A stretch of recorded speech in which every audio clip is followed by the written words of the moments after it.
What's up guys, Rodent here, and welcome to my end of year review. We've played a lot of games this year, ranging from RTSs to RPGs to shooters. And I'm going to take some time to go over these games and talk about how I feel about them. So buckle up, and let's go.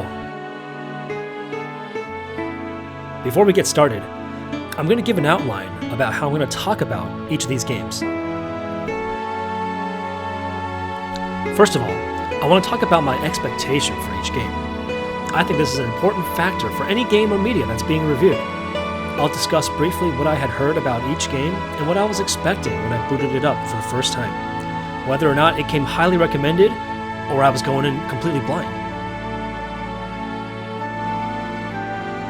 And then we're going to talk about some of the pros and cons for each game, things I liked and things I didn't like.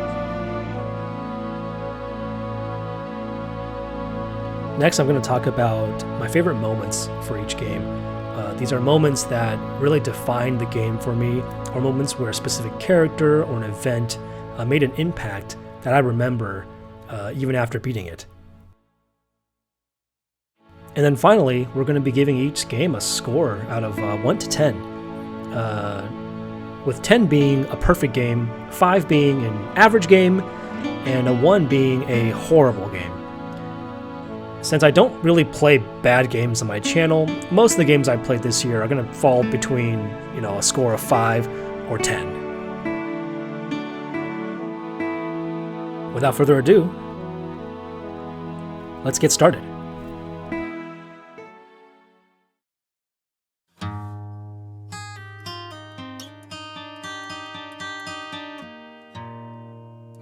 Now we're going to begin our review with the first game I played this year, and it's the game that kind of inspired me to restart my YouTube channel, and that's going to be Outer Wilds. Going into this game, I knew this game was going to be a banger. It came highly reviewed, everyone loved this game, so I was expecting an absolute amazing experience, and I'm not going to lie, Outer Wilds delivered in every aspect when I played through it. Now, immediately, one of the first things I loved about this game is the soundtrack. I mean, you're listening to the soundtrack now, and it's some of the most beautiful music I've heard in a video game at all. From the way the game opens, and the music that plays when you're solving puzzles, the music that plays when you're visiting different planets, and you're flying around space, and you're talking to the Hearthians with their different instruments, every single element of composition in this game was made with love and care, and you can really tell that they really enjoyed every moment of it. And then up next, I mean, how can you not love the story? The game throws you in the beginning. You don't understand anything about going on. All you know is that you woke up and you are part of a space team that is looking to explore your planetary system and find out more about it's like an archaeological experiment. And then as you explore, you discover, the Nomai, the history of, a race of people that were in this solar system before you, how they got there, what happened to them, and, what caused their disappearance. As you unravel the mysteries of their existence, you discover their struggle to survive, after their ship crashed, and their desperation to find a way home, and the messages they left to each other. And you get to know interesting characters and personalities of the Nomai that survive, and you spend the entire game wondering if you're ever going to meet one. And it's just such a fun and interesting atmosphere that the game provides that keeps you hooked on the story all the way until the end. I'm not going to spoil too much of it here because I don't want this to be too much of a spoiler, but the game doesn't disappoint with the ending. As you play more, you uncover more mysteries, and you slowly understand what is happening, and things start making sense. And at the end, when all the pieces fall together, your mind is just absolutely blown.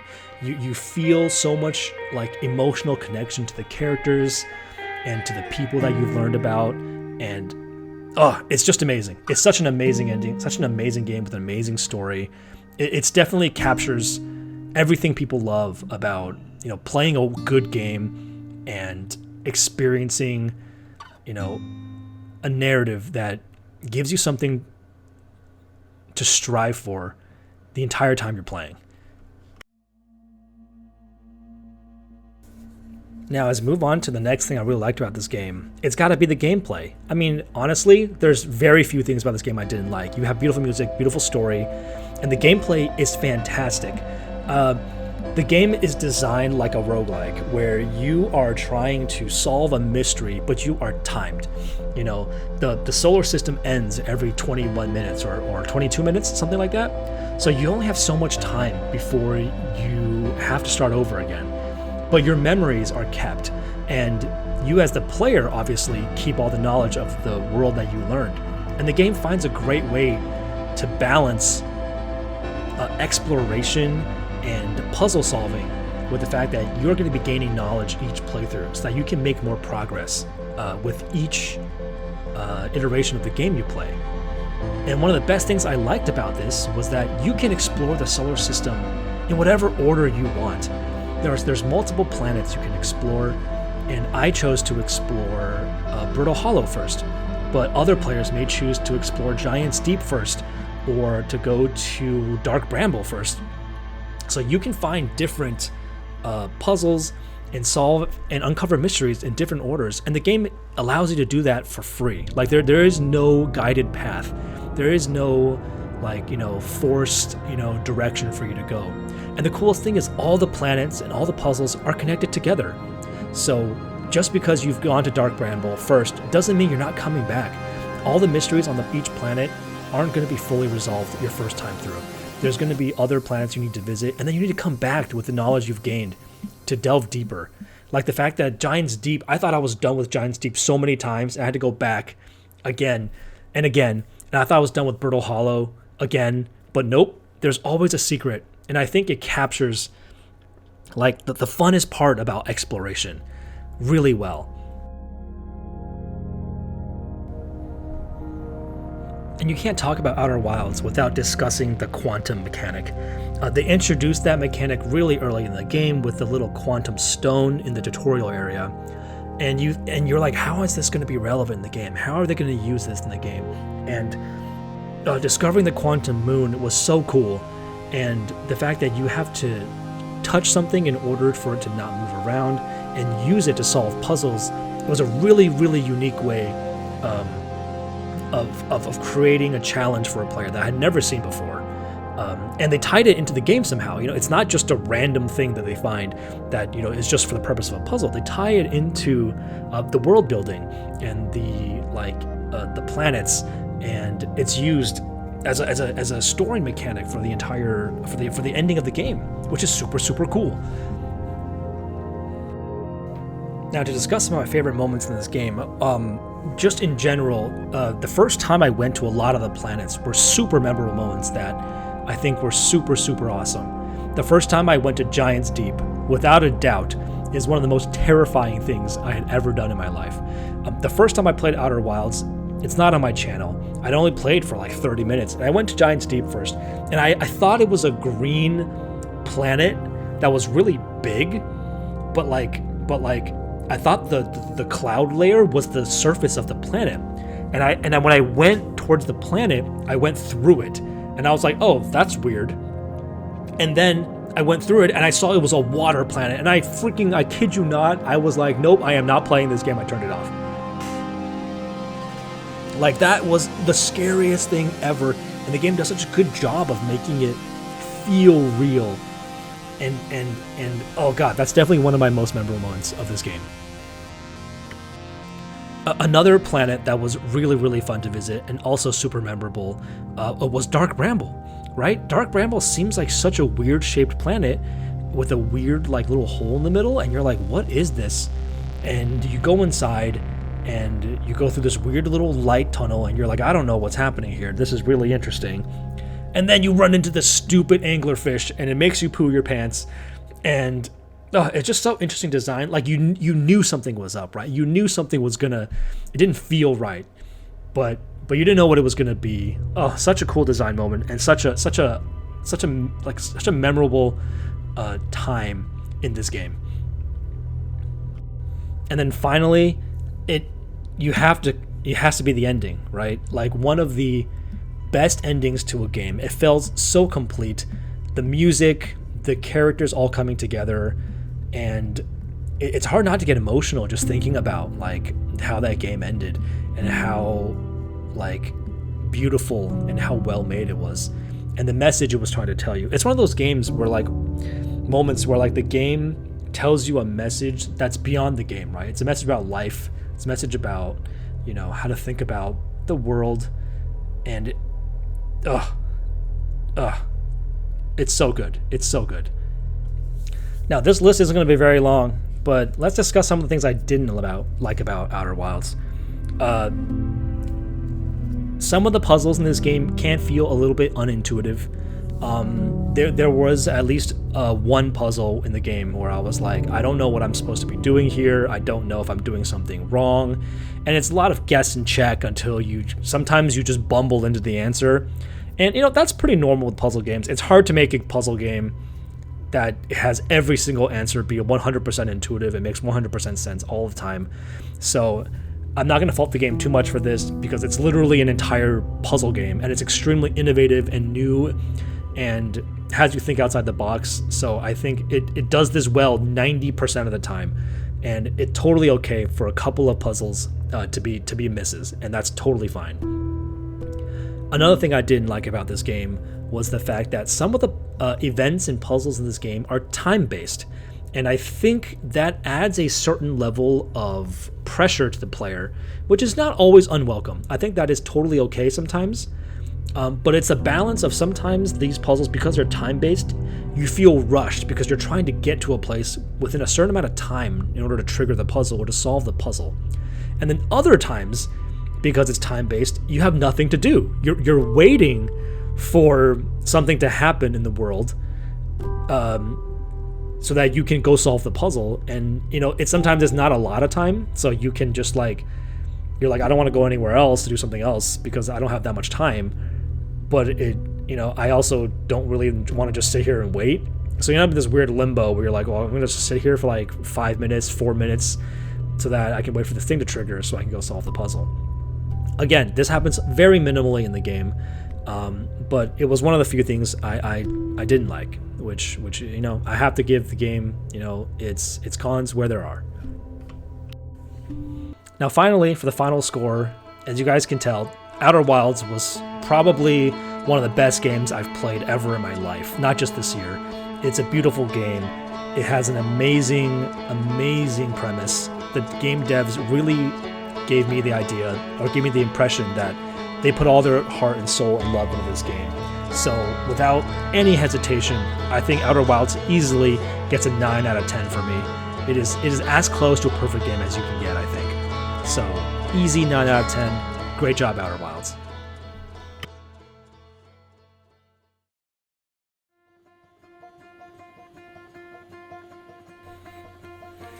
Now, another game I played this year right after Outer Wilds was the DLC, Echoes of the Eye. Now, I'm not going to do a full review for Echoes of the Eye because it is just a DLC. Granted, it's a DLC that's as long as the main game, but I feel like because it's very similar to Outer Wilds, I'm not going to go through everything. Overall, the DLC was, in my opinion, just as good as the original game. The soundtrack, absolutely gorgeous. The story, an amazing story, with really interesting characters, which honestly I thought was more interesting than the characters in Outer Wilds. The new alien race. The puzzle-solving elements were done, in my opinion, really well. The world isn't as big as Outer Wilds because it takes place on one single ship, but I really like the way they designed it. The gameplay elements were fantastic. They added some really interesting and clever mechanics that I liked. As with all things, there were also some elements that I didn't like. Some of the puzzles, again, were unintuitive. Some of them were hard.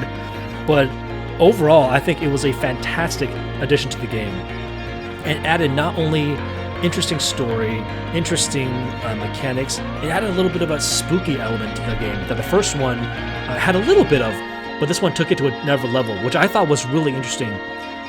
It added a little horror element that I think added to the ambiance of the game and made you feel like the world was actually a spooky place to explore for the first time. Overall, I have to say that Echoes of the Eye didn't detract at all from Outer Wilds, and I think it was a great addition. So I'm going to also give it a final score of 9 out of 10 as well.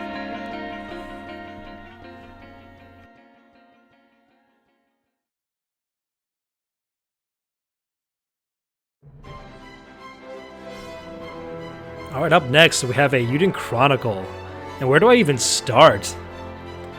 As a longtime JRPG fan and a huge fan of the Suikoden series, Eiyuden Chronicle was the game that we thought as fans would never come out. My expectations going into this game was a little bit apprehensive, to say the least. Who knows what they were going to do with this series? Were they really going to be able to deliver a game that felt like Suikoden and also capture the essence of a classic JRPG? But at the same time, I was also just excited that the creators of Suikoden were making a JRPG, and I was going to take whatever they were going to give me. Now I gotta say, Eiyuden Chronicle did not disappoint in capturing the essence of a 90s JRPG.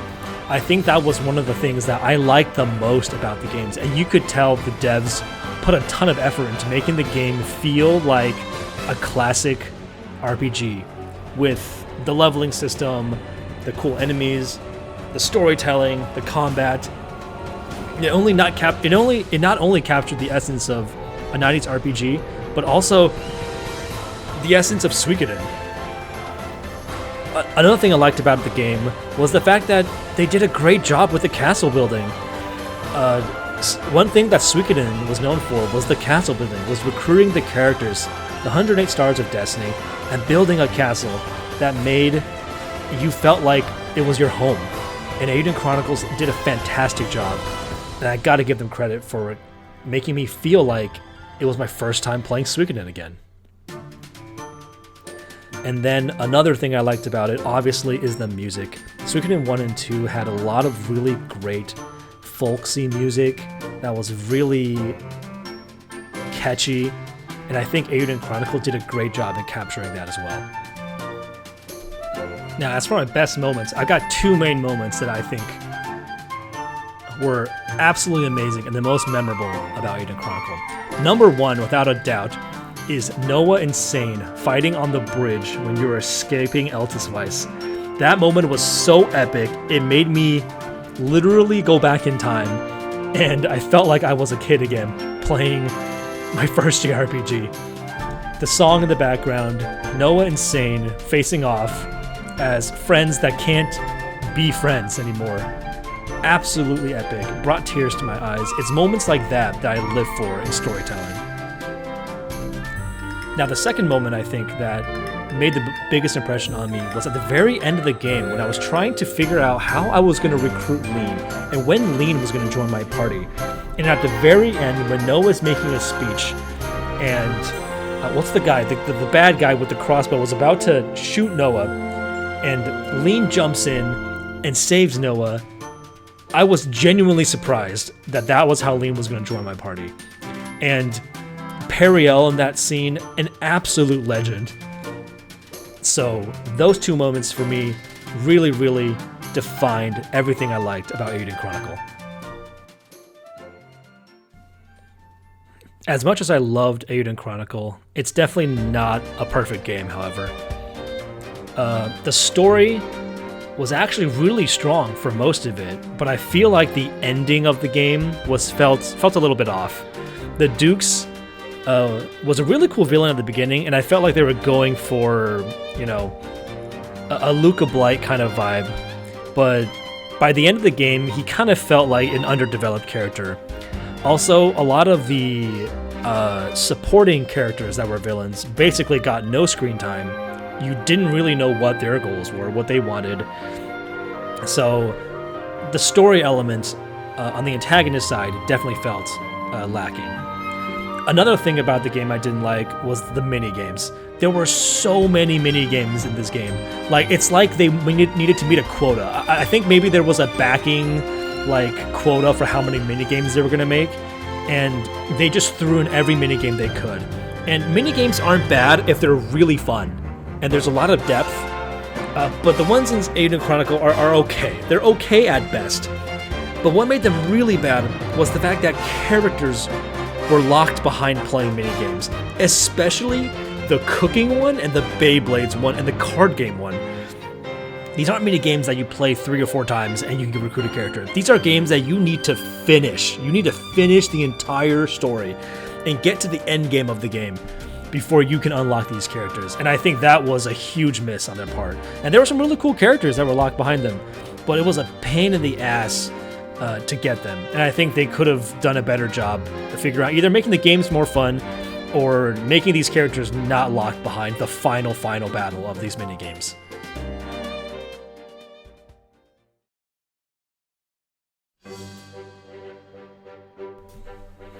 Overall, Eiyuden Chronicle was something that I never knew was coming. I didn't felt like I deserved, and I'm just happy that the developers of Suikoden ever released it. It's not a perfect game by any means, and there are a lot of flaws that, a lot of JRPGs suffer in terms of pacing, the story, and some of the game mechanics did feel confusing to me as I played.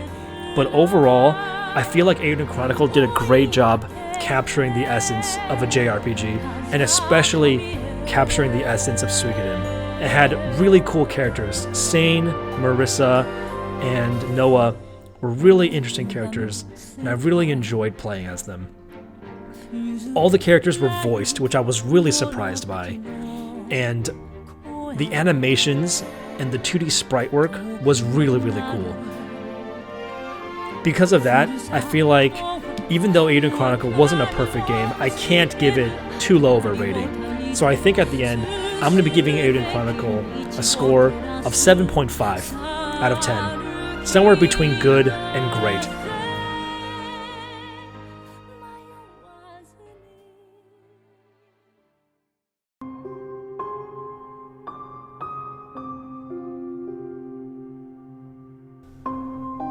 How do we follow up a game like Outer Wilds?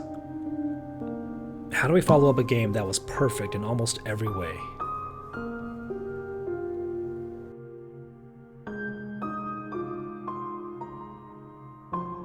Hollow Knight had been all over the internet for being one of the most fun games ever. I love Metroidvania games. I'm a big fan of the Castlevania series, Metroid games, other platformers. So I knew Hollow Knight was a game I wanted to play on my channel. So going into Hollow Knight, it felt a lot like Outer Wilds. I was expecting a game that was gonna be amazing, a game that was gonna change how I see the genre. And Hollow Knight delivered. Hollow Knight had an amazing soundtrack. The music was absolutely gorgeous, I think even better than Outer Wilds. The art style, absolutely beautiful as well. All the little animations, the 2D sprite work, the characters, absolutely amazing. One thing that's really important for all 2D Metroidvania games is the combat. How good does the game feel to play? Are the controls tight? Is the character responsive when you jump and attack? And I gotta say, Hollow Knight absolutely crushed it in that aspect. All the different upgrades you can get as you explore, the way you interact with objects, the way you fight enemies who have cool blocking abilities, dodging abilities, and you gaining upgrades as you play in terms of double jump, dashes, invincibility frames. An amazing job. It's some of the best and tightest fun combat I've ever done in any kind of 2D Metroidvania game. Hollow Knight crushed it in this category. And the last thing I want to talk about that I liked about this game was just the exploration. The areas were beautiful, and that made exploring super fun. Hollow Knight is divided into these areas. Some of them are lush green, like forests and waterways. Some areas are like a beautiful gothic city with rain. Some are deep water springs. And some areas are scary bugs tunnels with, scary monsters and worms inside. Each area you explore is really interesting and makes you want to explore more and uncover the depth of what is going on in the game and what is happening in the world that you're exploring. My two favorite moments in Hollow Knight, number one has to go to entering the City of Tears for the first time. The City of Tears is an absolutely gorgeous place with beautiful music, and seeing Quirrell sit on the bench or seeing your character sit and watch the rain was so peaceful, so mesmerizing. It was an amazing moment that I think a lot of people have as one of their best moments in Hollow Knight. My second favorite moment in Hollow Knight is probably when Quirrell shows up to help you fight the underwater boss. I think his name is Umu. I was not expecting to get assistance in that fight, and the fact that Quirrell just shows up to help you fight was absolutely epic. And I was in the middle of fighting, so it was a super cool moment where I was like, oh my god, I'm getting help. Absolutely amazing. The devs, I think they did that on purpose for it to be an amazing moment, and they did a great job. I loved it. Now, there aren't many things I didn't like about Hollow Knight. One of the only few things I can find to nitpick is that sometimes the lore of the game is a little bit cryptic. I know that their goal was to go with kind of a Dark Souls world building idea where the lore is hidden in the items, in the conversations, and if you want to find that lore, you have to dig. And I think I don't dislike that. It's just something I'm not used to. So because of that, sometimes I did find myself being like, I don't know why this character is here, or like, I don't know what the significance of this moment is. So again, this is a very small nitpick. Besides this, there were very few things I didn't like about this game. I guess maybe some of the bosses were a little bit challenging, but I didn't find any of them unreasonable. And I know that in the post-game, there's a lot of content that's extremely difficult. But the game devs made that post-game. You can finish the story without doing any of that content, which is a great move. So if you want to come back and get 100% of the game and do the hardest challenges, you are welcome to do that. Go for it. Overall, Hollow Knight was an absolute treat to play. It was an amazing game with great music, great animations, great characters, fun storytelling, great gameplay, and I enjoyed every moment of it. I can't think of any other place to put this game besides a 9.5 out of 10. This game was as close to a perfect game as you could get. It's an amazing game. I think everyone should play this game. What are you waiting for? Go get it. Those of you who've been watching my channel for a long time know that I'm a huge strategy game nerd. Games like XCOM, games like Heroes of Might and Magic, I love those kind of games. And I'm a huge fan of the Civilization series. So when Civilization 7 was announced, I was super hype. I've been playing Civilization since Civilization 2, and Civilization 6 was an absolute banger that I have 1,000 hours on Steam. So I was really looking forward to Civilization 7. I was expecting Firaxis to deliver a strategy game that was going to have me at my computer for hours on end, having a great time. When Civilization 7 came out and I booted up the game for the first time, immediately what I liked about the game were the visuals. I loved the art style of Civilization 7. The game devs said that they were going for a diorama look, and I think they captured it really well. I really liked how the cities looked, the terrain looked, and how the units looked. They did an amazing job. And then as always, the music is fantastic. Civilization 7 had an amazing soundtrack with really catchy tunes. And I think they did a fantastic job, like they've done in every single Civ game. Another thing I really loved about Civ 7 was their ideas. They had some ideas in Civ 7 to change some of the core concepts of Civ 6. And I think that was a risky move, but I like the idea of them trying to solve some of the problems that Civilization games have, which is that the end game is boring. The end game is just managing 1,000 cities with 1,000 units. Your turns take forever, and you're just trying to click through the turns you can end the game. So their idea of having each age be a separate kind of mini game of Civ was a good idea, and I was excited to see what they were going to do with that. I liked their idea of having, instead of one large overarching goal for one long game of Civ, that you have little mini goals during each era, and you could get victories during each mini era. It made the game feel a little bit more compartmentalized and less about trying to just, get through the mid game and late game to win. And a lot of people felt like the decision to not lock civilizations to specific leaders was controversial. I thought it was a good idea, just because, I want to play as Abraham Lincoln or, Cleopatra of Egypt doesn't mean I have to lead the Egyptians or the Americans. Being able to lead another Civ was an interesting take. It should allow a lot more interesting gameplay combinations and allow for a lot more complicated and diverse strategies in the late game especially. Now, a lot of you may be able to tell from the tone of my review where this is going. Although I did like the developers' intentions with Civilization 7, I felt like they really missed the mark with a lot of these things. For things I disliked about the game, number one, everyone's already complained the crap out of it. It was the UI. The UI of Civ 7 was a huge downgrade from Civ 6. I don't know how they allowed something like that to get past their quality system. Everything felt like it was a strict backward step from Civilization 6. From just visually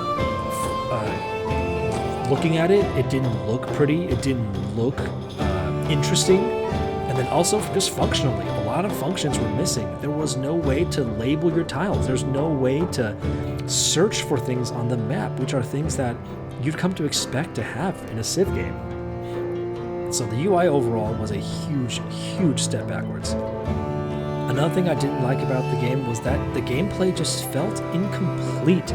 There wasn't really a moment in the game that I felt like I unlocked something and I was super excited. The age transitions were something that the game was really building towards, right? Because as you finish the ancient era and you go into the medieval era, it's supposed to be this huge moment of feeling like I'm unlocking something new, and that was really awesome. And you feel that way for a very brief moment because you get to look at new text and you get some new units. But because of the way that they implemented the fact that all your units just get upgraded to the new age and all your cities just become settlements again, it didn't really feel like you were unlocking anything new. It felt like you were just playing the same game of Civ, just with differently named things. And I'm not sure what the fix to this is. The game devs, like I said before, I liked the fact that they wanted to take a risk and make the game different, but I don't like the way they executed it, and I'm not sure what the right answer is, but I'm sure, there's a way to make that feel fun, and because of that, it made Civilization 7 feel like it was a less of a game than Civilization 6. Because of those reasons, I never really felt like I had an amazing moment playing Civilization 7. The best thing I could think of was probably the first time I got a treasure fleet in the medieval era or the Age of Exploration. That's the closest I could think of. Because of all the things I just talked about, at the end of the day, Civilization 7 was a pretty big disappointment in my eyes. I went in there with pretty high expectations, and I feel like Firaxis delivered a mediocre game that somehow managed to be less than what Civilization 6 was. And I feel like that is something that, especially for a game that costed $70 at full price, was just not worth it. Civilization 7, for me, is going to get a score of a 6 out of 10. It's a game that you can play, and if you have never played Civ before, you might have a fine time. But It is, I can barely consider it an above average game.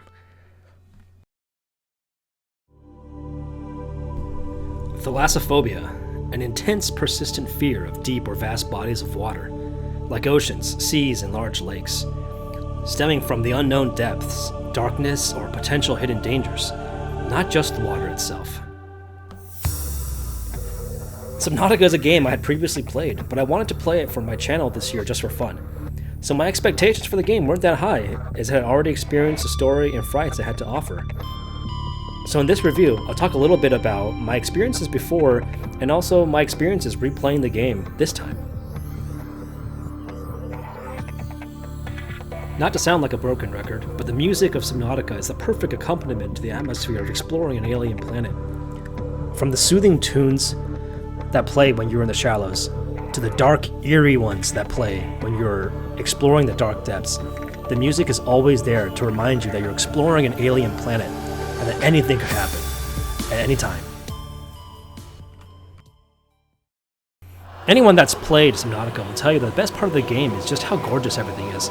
From the open expanses of the Grand Reefs to the spooky trenches of the Blood Kelp Caves, there's always something to keep you in awe at just how much work the devs put into their environmental design.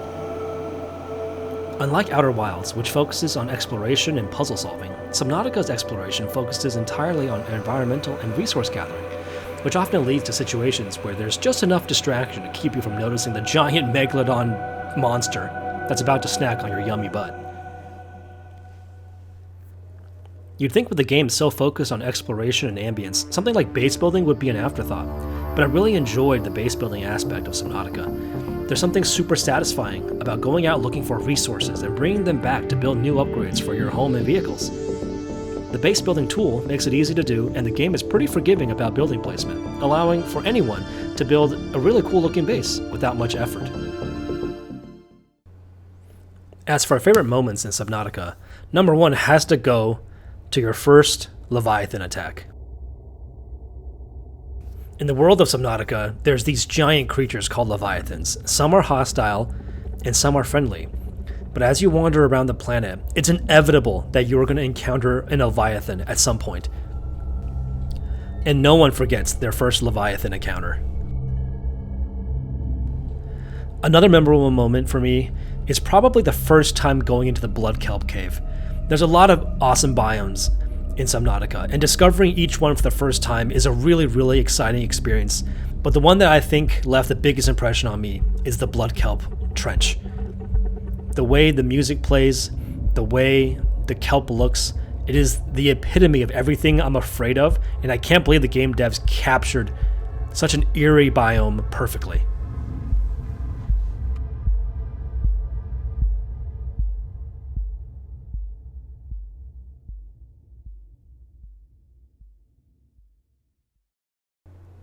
Now, as for things I didn't like about Subnautica, there aren't a lot.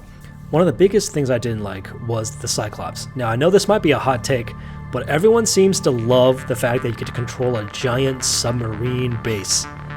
I personally thought it was kind of a cumbersome vehicle to navigate through the ocean. Now, it's cool that you get to put storage on it, you get to put your vehicles in it, but I didn't really like driving it around, and it couldn't fit into a lot of the later biomes that you wanted to get through, and navigating it was kind of a pain. I kind of wish you got something a little bit smaller, a little bit more nimble. Another thing I didn't like was the fact that this game came out in an era where there was no autosave.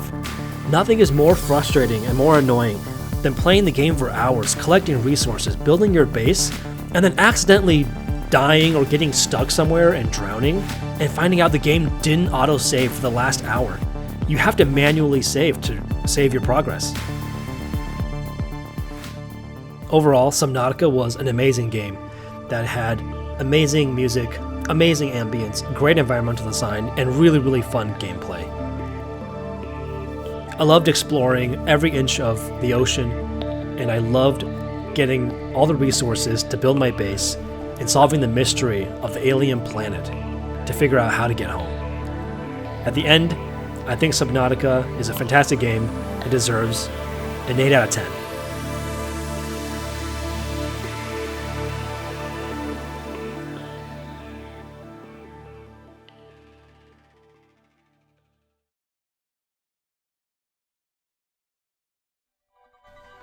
Below Zero is the DLC to Subnautica, and it offers a new way to experience exploring the oceans of planet 4546b.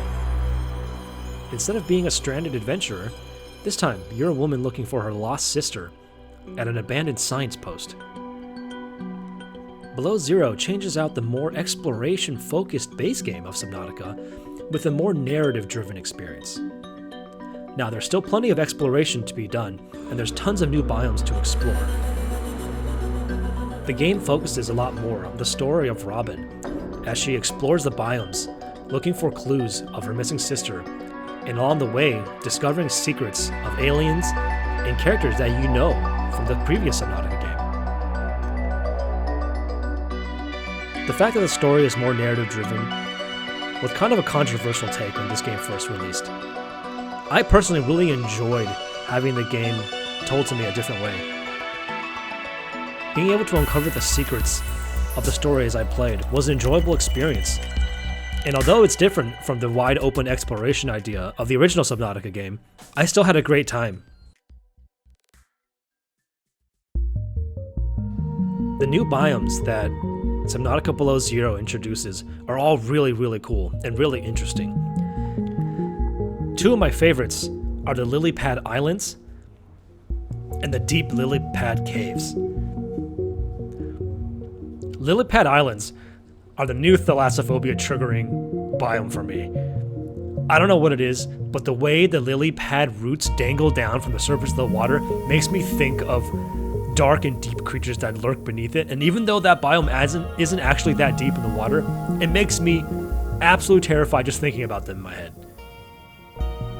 The deep lily pad caves, on the other hand, are deep in the water, and it's a really cool biome with these gorgeous orange mushrooms that I just find really mesmerizing and super beautiful. Another thing I liked about Below Zero is that you're not 100% alone on the planet. In the original game, you were the only person on planet 4546b, and because of that, sometimes the game could feel a little bit lonely. Now, without going into too many spoilers, Subnautica Below Zero solves that problem by obviously having characters that you can meet, and because of that, the game feels different when you play it. And finally, Subnautica Below Zero takes out the Cyclops and introduces the new Sea Truck. Now, the Sea Truck is not a perfect vehicle, but I do like it as a replacement to the Cyclops. It's modular, which means you can swap out compartments as needed, including for fabrication, storage, or even an aquarium. You can detach these modules anytime, so if you need to explore a tight cave, you can leave your cargo behind and just explore with the driving cabin. Subnautica Below Zero has one really big flaw, and that's the land section. Near the end of the game, you're forced to explore a large landmass on foot. The game offers you a snow bike that supposedly makes this easier, but some areas of the landmass are made out of twisty cliffs that are impossible to maneuver with the bike. Oh, also there's a giant alien worm that's trying to kill you the entire time. And while it's scary the first time it erupts out of the ground, after dying to it 10 times, it got old fast.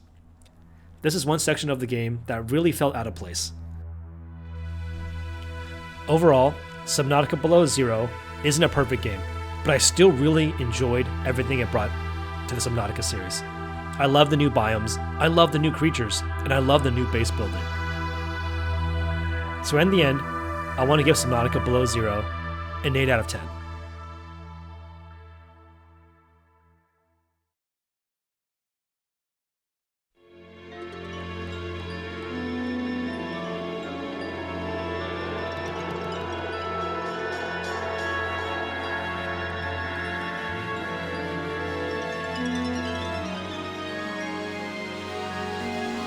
I was a wee lad.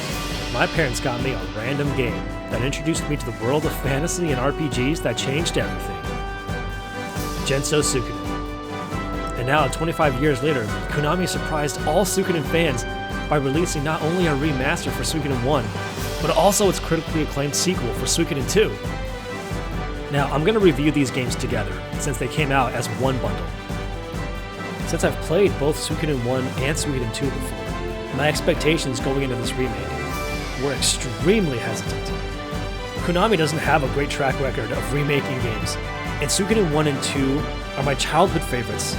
So going into this remake, I was really worried that Konami was going to mess them up and deliver something barely acceptable just as a lazy cash grab.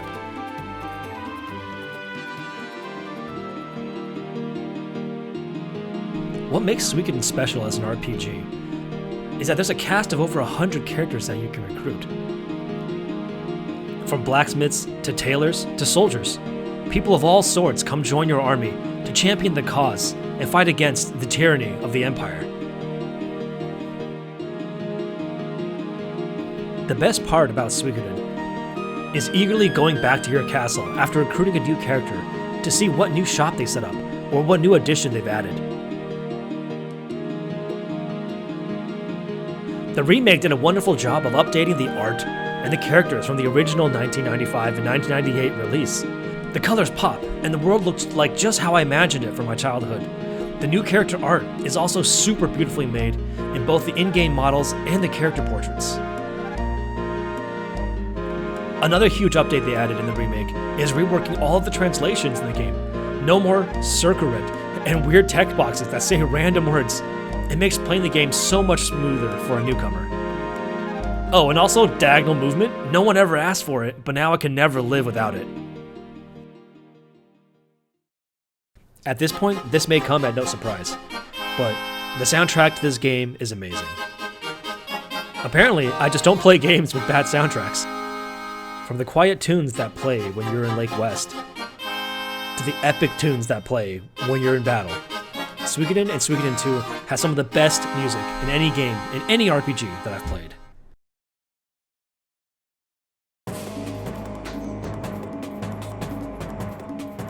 Suikoden 1 and 2 both have deep, meaningful stories that carry you through an adventure filled with hope, loss, and sometimes despair.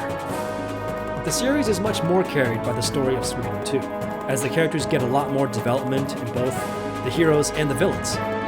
In fact, Suikoden 2 has one of, in my opinion, the greatest villains in RPG history. Whenever Luca Blight appears in Suikoden 2, you're constantly terrified about what he's going to be doing next.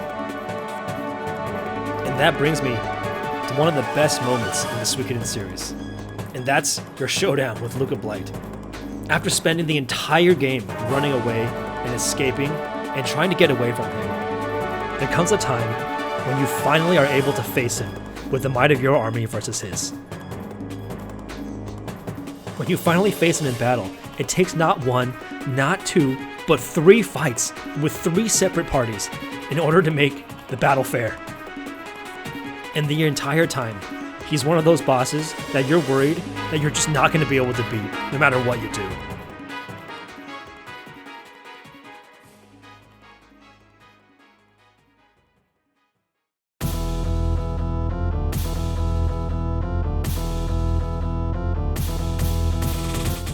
The next best moment, without a doubt, is when you finally corner Necklord in Suikoden 2. It's hype, it's epic, it's revenge. One of your characters finally gets closure about their past, and you get to help them achieve it. Necklord is a super awesome fight, and let's face it, the music is half the reason you're here. With its Baroque-style organ background and its gothic feel, it's a track that's legendary and known even outside the Suikoden community.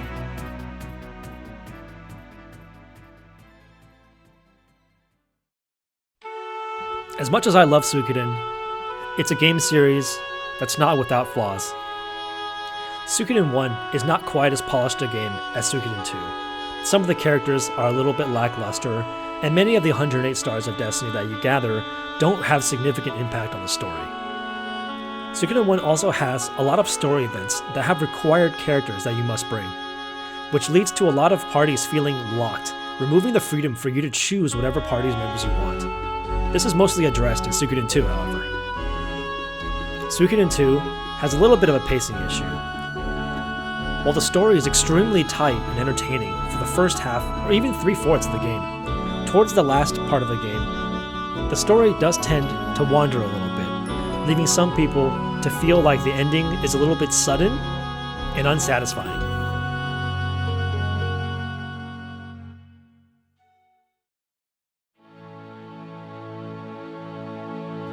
Suikoden is my favorite game franchise of all time, and because of that, it's hard for me to not be biased here. But I'm going to try to give it an objective score. I think the Suikoden 1 and 2 remake, if you're playing it for the first time as a JRPG player, you're going to enjoy it, and you're going to have a great time. Now, a lot of it is going to be carried by Suikoden 2, which I think offers the best experience. And because of that, I'm going to give the combined Suikoden 1, Suikoden 2 remake a score of 8.5 out of 10.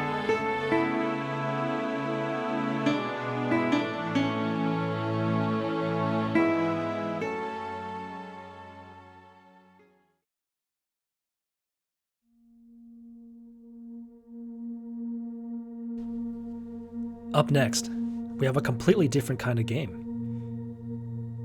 Blueprints. I knew nothing about this game when I purchased it on Steam, only that it was highly rated and a puzzle game. I went in completely blind, not knowing what to expect. It turns out Blueprints was not only a puzzle game, but a roguelite experience that I had never seen before. How the devs managed to combine a puzzle game and a roguelite successfully is nothing short of genius. I loved drafting rooms, finding secrets, and sometimes just enjoying the stylized decor of each room. Small puzzles range from small secrets behind a couch or rooms that synergize when you place them near each other, to huge puzzles that span multi-day, multi-playthroughs that connect knowledge from previous runs to progress in future ones. One great design choice by the developers is adding an absolute enormous amount of content into the game. There are secrets under secrets under secrets in Blueprints, and whenever you think you may have solved a room, guess again. This means that each time you play, even if you can't solve the mystery that you're looking for, you'll always be making progress towards another one. It gives you that feeling that if you just play one more day, you could uncover another mystery. Of course, the music and art style are what immediately drew me to the game. The house, with its early 1900s design, feels rustic and mysterious. The music, sometimes jazzy, sometimes eerie, provides an atmosphere that keeps you on edge, ready to find that next secret. And oh, are there secrets. After playing this game for over 20 hours, I still have barely scratched the surface of this game. It wouldn't be exaggerating to say that by beating the game, you are only really finishing the tutorial. From what I've seen, it looks like there's more content in the post-game than there is in the normal game. And I'm looking forward, in 2026, to going back to Blueprints and uncovering some of these secrets. Blueprints isn't one of those games that's filled with super exciting or epic moments that are memorable or particularly stand out. But I can say definitely that one of the best moments was finally getting to room 46. The feeling you get in this game when you've solved a puzzle and you're starting your next day ready to run to the new door you've unlocked or the new place that you've discovered, that is Blueprints.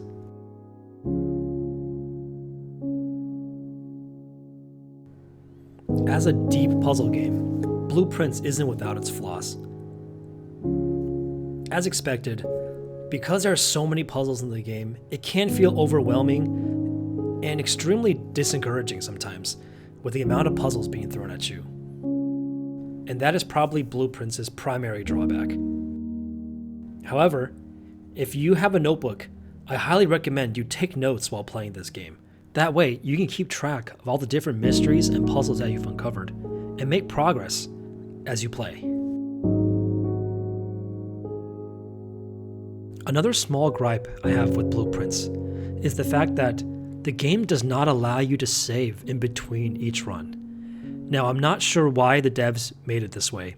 Maybe there's some sort of exploit that you can do if you're allowed to save in between a run. But each run in Blueprints can take up to an hour plus on certain days. And without the ability to save, those days can drag on and feel a little bit long, especially if you were expecting to sit down and just play for about half an hour or so.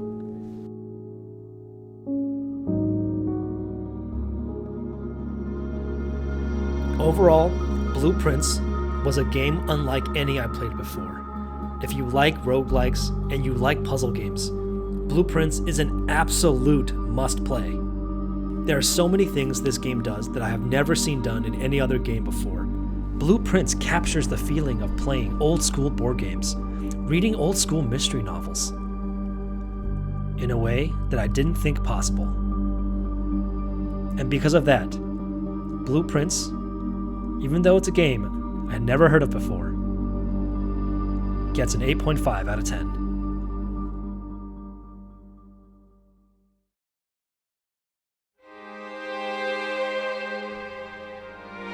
Near the end of the year, I was introduced to a new game by one of my new subscribers, Wolf. I didn't know what to expect in this new game.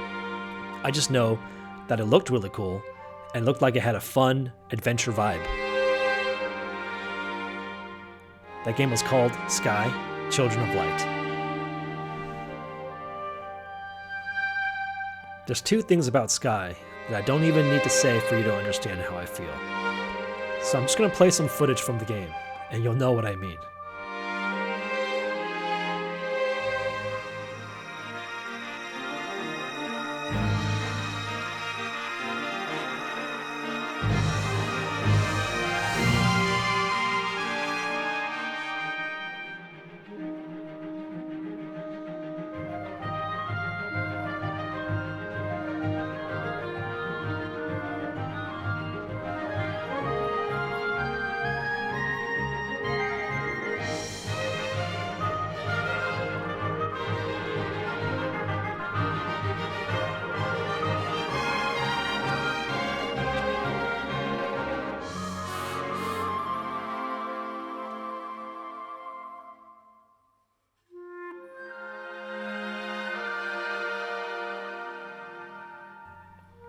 This game plays more like a combination of a movie and a concert than anything else. Recently, I've started to feel that video games are an underrated expression of art, and Sky drives that point home more than any other game on this list. Believe it or not, Sky has an always-online, persistent world. As you travel, you'll see other players flying around enjoying their experience. The gameplay isn't complex or difficult. The world is open for you to explore, and the goal is to collect these spirits to increase your ability to fly. Then you complete quests for various NPCs and earn emotes to use with your friends. The game focuses on non-combat interactions and even non-verbal communications with others. You can only chat with people that you are close friends with by giving them candles, a rare resource that can only be collected in limited quantities per day. Wolf showed me the basics of this game, and immediately I was impressed by how social the game is. The game encourages friendly interaction and rewards you when you form social bonds. Wolf also took me through the story in the most recent update, and as a new player, I was impressed by how much story was told with zero dialogue. Honestly, every moment in Sky was overwhelming and fantastic, so it's hard to pick just one. But if I had to, it's when Wolf took me to the in-game movie theater. In any other game, cutscenes are a great way to set up the story before you hop into a world to play. However, in Sky, you and your friends literally sit on a lawn and watch a movie screen that plays the cutscene. It feels like you're at an outdoor concert or performance. There's literally no other game that has made me feel this way ever. Oh, did I mention this game is free? Yeah, all the in-game purchases are cosmetic only. As for flaws, I guess the controls can be a little wonky at times, especially when flying. Sometimes I can't tell if I'm in flying mode or gliding mode on my character, and I end up not going where I'm trying to go. And also, I guess because there's almost no dialogue in the storytelling, sometimes it can be somewhat vague. But that's almost always vastly overshadowed by the intentional storytelling the characters go through with their actions and their emotes.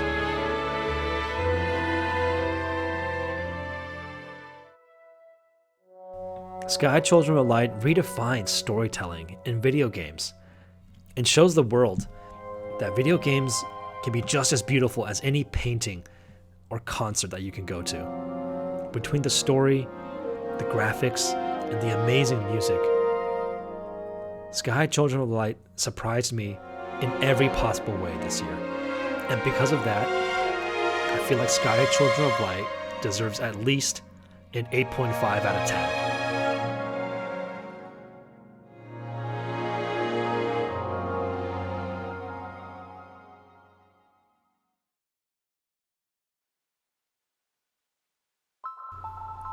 The second to last game I played this year was Rain World.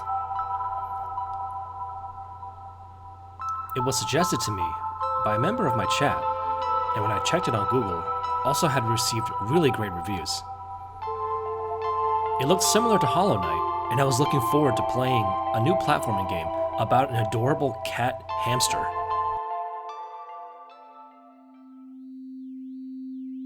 When I booted up Rain World for the first time, I was surprised the game took place in an urban city sprawl. Based on the art I had seen, I was expecting a lush forest or maybe an underground cave. Adventuring around involved jumping gaps and finding hidey holes to travel through to avoid predators. My little slug cat can pick up items and use them to defend herself, although fighting is generally discouraged because most predators can eat you in one hit. The gameplay is extremely unique. Even the movement of your slug cat requires you to physically flop over when you're turned around.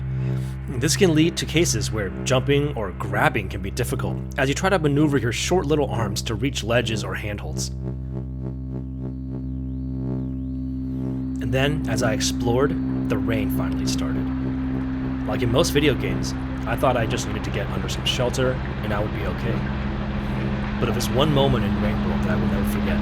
It's the feeling of running around with no hope of getting to a safe spot during the rain. The sound is overwhelming, the visuals are terrifying, and it made me feel small and insignificant against the forces of nature. Rain World made the rain one of the most terrifying experiences during my playthrough.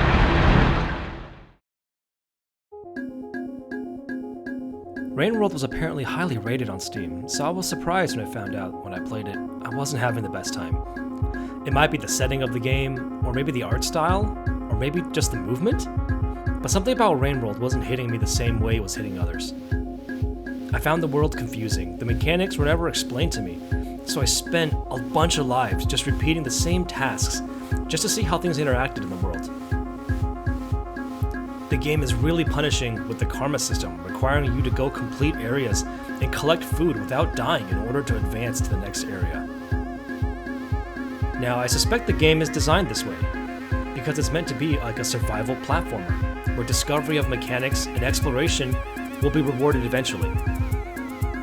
For me, it was a semi-frustrating experience as I struggled to learn what the game wanted me to do. So maybe Rain World wasn't the right game for me this year, or maybe I wasn't coming at it from the right expectation.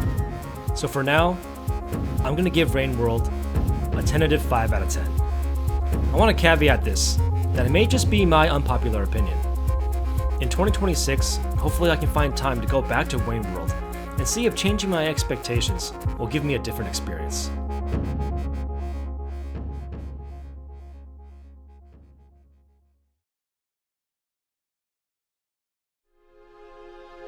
One of the best games I had previously played on my channel was Bioshock, so it had been on my to-do list for a really long time to check out Bioshock 2. I had heard, although the story maybe wasn't as strong as Bioshock 1, the dev team had really spruced up the combat and gameplay, so it was definitely worth a playthrough. Immediately, Bioshock 2 reminded me why I had liked the first one so much. The world building and ambiance that takes place in the underwater city of Rapture is second to none.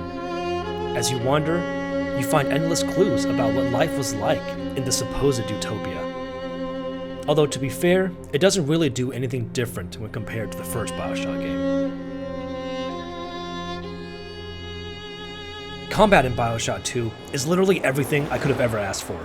Being able to finally wield your plasmids alongside your gun is so satisfying, and the game rewards you by allowing you to do fun combos like freezing your enemies and then smashing them with your drill. The addition of new plasmids and weapons adds to this and allows for tons of new destructive synergies. Oh, and also, the devs removed probably the worst feature in Bioshock 1, the hacking minigame. Instead of a pop-up screen that needs you to play mini pipe layer extraordinaire, hacking in Bioshock 2 is a simple timing display that pops up at the bottom of your screen. It means hacking during fights is tricky when you're distracted by enemies, relatively easy. My most memorable moment in Bioshock 2 was probably my face-off against my first big sister. Unlike the lumbering big daddies, the big sister is fast, nimble, and extremely agile. That, along with the music, the sound effects, and her deafening scream, made my first fight with her an epic moment and a terrifying experience.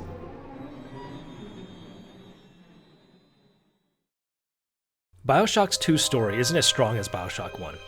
Without an iconic villain as Andrew Ryan running the show, the story suffered a bit from feeling non-impactful.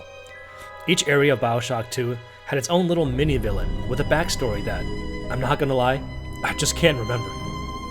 It was nice getting some more lore regarding the Little Sisters and the Big Daddies, however, and Sophia Lamb is an interesting villain in her own right.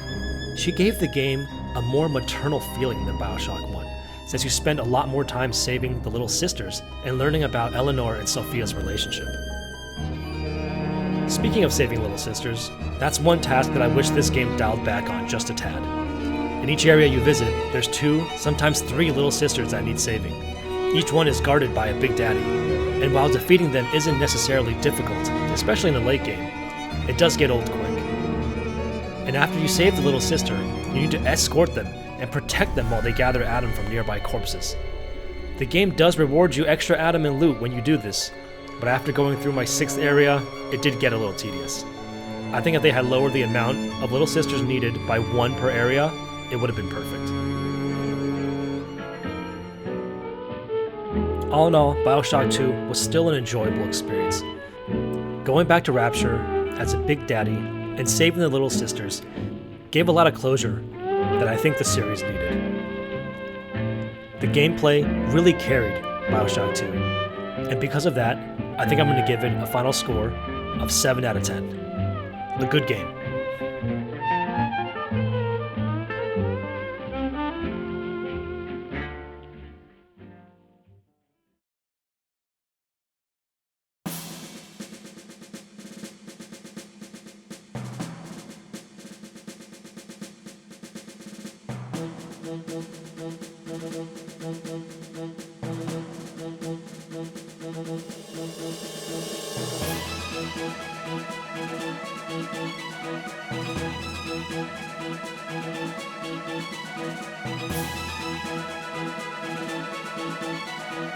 And that's it. That's every game I played in 2025. I hope you enjoyed watching my end of year video.